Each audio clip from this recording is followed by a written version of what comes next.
Hello, player, and welcome to PolarDread. Now, we don't have an actual narration yet for this tutorial, so you're going to be stuck with me instead for now. So the first thing I want to introduce you to is the basic mechanics of the game, because it's going to get a little complex in the later nights of the game, and you have to know how to manage everything in the room. I think a good place to start would be your door controls. So, if you look down to the right of the room, you should see a door that has some fairy lights at the top of it. This is going to be your main office entrance, and this is how a lot of the enemies are going to try to get into your room.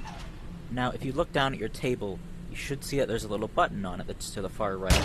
This will actually toggle the door, opening it or closing it. Now, don't worry about the door opening on its own, because it's going to stay shut if you hold it shut.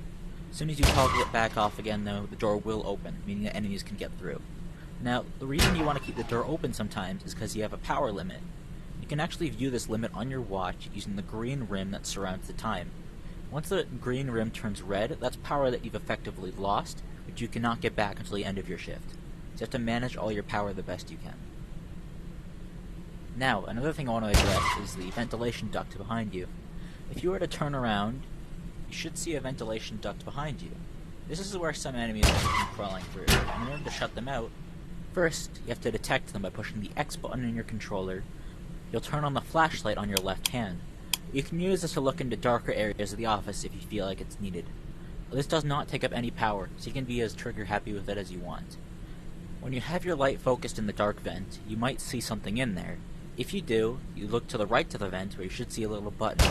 This works like the door control. You can toggle it on and off and it shuts out the vent, preventing any creatures from getting inside. Now, if you turn around to face the front again, you should see a little tablet that's mounted in front of you.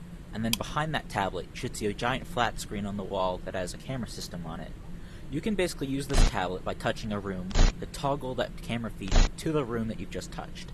This is so that you can tell where all the enemies are without needing to actually leave the office. It's always good to look at the cameras if you don't know where an enemy is, because otherwise they can sneak up on you if you're not paying attention. Now, the last thing I want to tell you about is how to force grab items in this game. There are some items that are currently out of your reach. You can actually grab them and pull them towards you using a simple 3-step system. First off, reach your hand towards whatever object you want to grab, and if it has a blue highlight, you're doing it correctly. And then, make a fist by squeezing either the trigger or the grip button. And then, once you have it locked in, swing your arm backwards and it'll come flying towards you, where you can then catch it out of the air. You'll require some more items during the later nights of the game, so you want to make sure you're able to reach as many of them as you possibly can during the spare time that you have between encounters. That's all for now, though. So I'll just let you win the game.